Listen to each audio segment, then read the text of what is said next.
Hi, my name's Natalie. Welcome back to my channel. I am whole foods and plant-based. I'm vegan and I'm currently following the Starch Solution lifestyle. This is a lifestyle advocated by Dr. Mcdougall. In fact, he created a whole plan and diet around this, where we base our foods around starchy vegetables. We eat lots of non-starchy vegetables as well. We completely eliminate animal products. We eliminate, if not completely reduce, our consumption of oils. And we really focus in on nutrition and eating a low calorie density diet. This way we boost our health and we also reduce the chances of being overweight. In fact, there are many studies of his that show a huge and dramatic health improvement and weight loss through following this lifestyle. And a question that I've had a few times over my previous videos is, which vegetables and foods can I have which fall into the starchy and which fall into the non-starchy kind of two categories that we're really looking at? So I thought I'd put together this short video just to explain my thoughts and what I have learned about which vegetables and foods fall into starchy and non-starchy categories.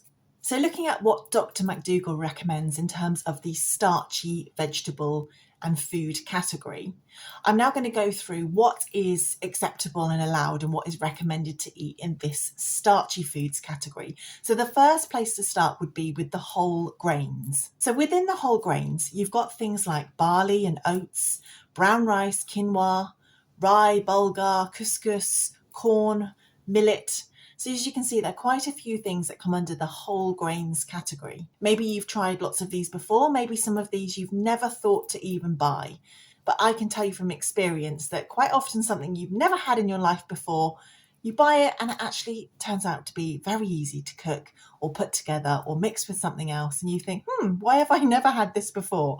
That's certainly been my experience in changing my diet from a kind of standard diet over to a vegan diet and then coming over onto this starchy solution diet.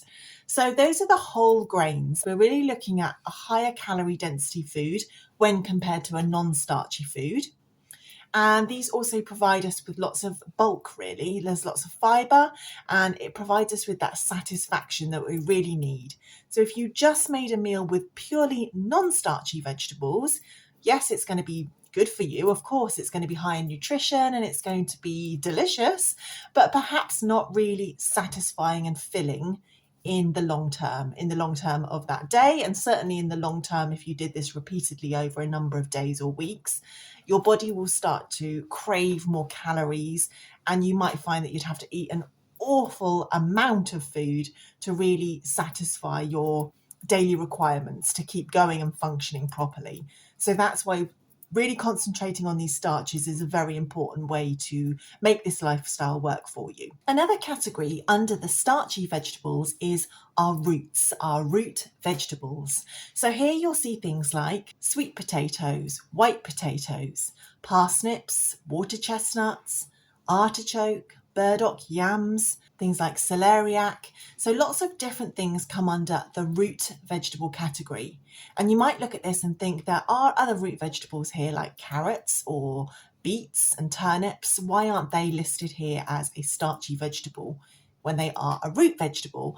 And Dr. Mcdougall explains that these are actually too low in calories and carbohydrates to actually be classed as a staple starch. So he actually puts those vegetables, the carrots, beets, turnips, into a low calorie density, non-starchy vegetable category.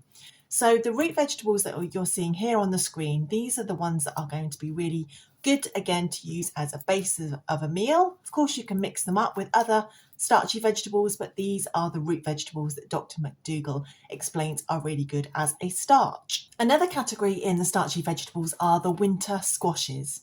So over here in the UK, we don't get a huge variety of these, but I know in other parts of the world, winter squashes are a big part of your culture and your diet. So winter squashes with things like butternut, acorn, hubbard, banana, pumpkin, buttercup and turban squash. And again, he says here that some of the summer squashes are also very low in calorie density and carbohydrates. So these would also be classed as non-starchy vegetables, whereas the ones on the screen right now, these winter squashes, are more calorie dense and would be great base of a meal. Now, another really important category in the starch solution lifestyle is the legumes. The legumes are really, really amazing foods. We know that from various studies that have taken place over decades now that repeatedly show us the benefits, health benefits of eating a diet that's rich in legumes. Now, I know I probably will get some comments here of people saying that they just can't manage legumes. They aren't very easy to digest for them. I can make a whole other video about that if that is something you would like to see. In fact, comment down below if you would like a video on how to begin eating legumes as one of your starches. So looking at the list, we've got things like kidney beans, black, mung, aduki, fava, navy, Great Northern, pinto, white kidneys, garbanzo, which is the chickpeas, and all of these beans are fantastic as a base starch.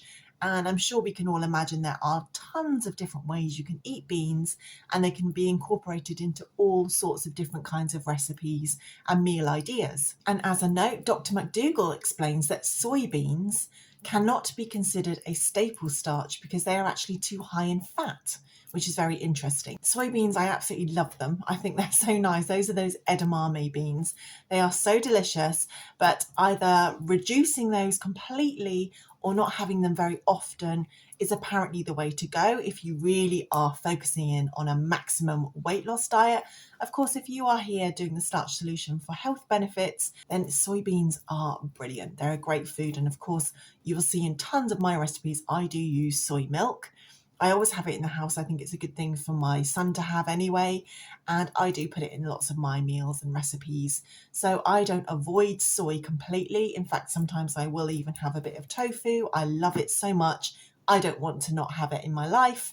But soy and soybean products are higher in fat than the other beans that are listed on the screen just now. And of course, we've always got to keep perspective here. We've got to remain in control of our perspective. If you are coming from a diet where you ate lots of fast food or oily food, or you drank loads of alcohol and now you've reduced that out of your diet, or you ate loads of butter and cream and dairy and now you've cut that out. If you're replacing full fat dairy milk with some soy milk, that is an improvement. So don't worry too much if you are coming from a place where this is all new information, because really there are lots of ways to transition more slowly, and you don't have to go from all to nothing, from completely this way to completely that way in one stage, because that's probably not realistic. I don't know many people that have done that successfully and maintained it. Yes, Dr. Mcdougall says that soybeans are high in fat, but when you're comparing it to what a lot of people eat that is high in fat, then it's probably quite a good swap. My channel is not so strict on those things, and that's why I think that a bit of perspective is really important. So lentils are another staple starch, and there are lentils that are green and brown and red, yellow as well. So different kinds of lentils, and they take different cooking methods and timings dependent on their level of processing. Lentils are another great thing to eat. In fact, they're a fantastic food to eat and to incorporate into your diet. You can buy them dry, and of course you can buy them pre-cooked and in tins and cans, and they are fantastic. So lentils are also in this category of starchy foods that are acceptable on the starch solution. Something that may surprise you is that peas also fall into this starchy category rather than the non-starchy category. And that again will be due to calorie content. So your black-eyed peas, split peas, green peas, your garden peas, and your whole peas as well, these all fall into the starchy category. Dr. Mcdougall also explains to us that having some unrefined flours and some egg-free pastas are also very acceptable on the starch solution lifestyle. And there's lots of different unrefined flours available to you. So I'll put some up on the screen now. Things like barley, rice, buckwheat, corn, lima bean, oat, and egg-free pastas and noodles and things like lasagna sheets and so on. As long as they are oil-free and egg-free, then those foods are also acceptable as part of your starches. Again, some other channels that are really focused in on weight loss will tell you to avoid these at all costs and to really focus in on just being whole food, because of course egg-free pastas and unrefined flours are processed foods. And again, it really depends on you, your lifestyle, your journey, what your transition phase and period, where you're at in your journey, and how much weight you want to lose if that is your goal. So this is different for everybody, and how much of these foods you allow into your diet is really up to you. So that's just at your discretion, but I'm just letting you know that these foods do fall into the starchy vegetable and grains category. So that leads us on to which vegetables are classified as the non-starchy vegetables. And really this list is ginormous because there are so many edible vegetables and plants available to us, and they will be different in different parts of the world, of course, as well. We have different options available to us. But really, I think the main way to think about this is to learn which ones are classified as the starchy, which is what we've just gone over, and then any other vegetables that you can think of are going to be coming under the non-starchy vegetables. And I will put up a list now of many of the very, very common non-starchy vegetables that are available to you wherever you may be. So you can pause the video now and have a good look through this on-screen list of all of the non-starchy vegetables. So an important thing to know when we're thinking about what we're eating here is why we're really doing this. Now, weight loss is a huge driver for so many people, but the benefits of eating a whole food, plant-based, vegan diet really do extend far beyond just our own personal weight loss journey. And I think that really when we expand our awareness of all of the benefits of eating this way, it actually can help us to stay on track a whole lot easier. In my experience, it really is people that find pleasure and gratitude and meaning behind all of the great reasons why to eat a whole food plant-based diet. Those are the ones that really find it very easy to stick with it on the long term. So some of the amazing benefits are your life expectancy can improve. Your life expectancy with better health can improve when we reduce and take out animal products, when we really are aware of things like our health in terms of, not smoking, not over drinking, eating to nourish our bodies with lots of whole healthy plant foods. Our life expectancy can improve. I mean, that's pretty cool in itself. And of course, when we extend that into our families as well, that really gives us that feeling of helping others too.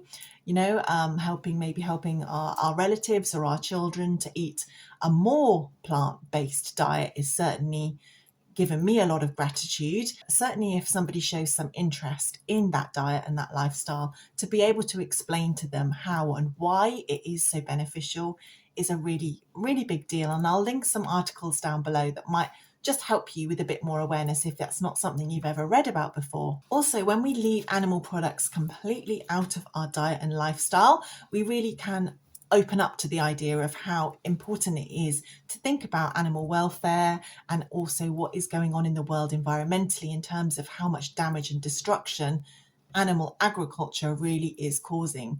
And it's a very hidden and secretive topic, and it's certainly not discussed enough in the mainstream media, but it is a huge driver in climate change, in our ecosystem destruction, our habitat loss, and also that means, of course, the loss of all of our wild animals, which are pretty much all of them in decline globally right now. And when we look at the main causes of this, it is often trickled back to animal agriculture. So by leaving those animal products off our plate, we really are helping the planet, and we really are helping with animal welfare standards by literally just not getting involved in animal farming anymore.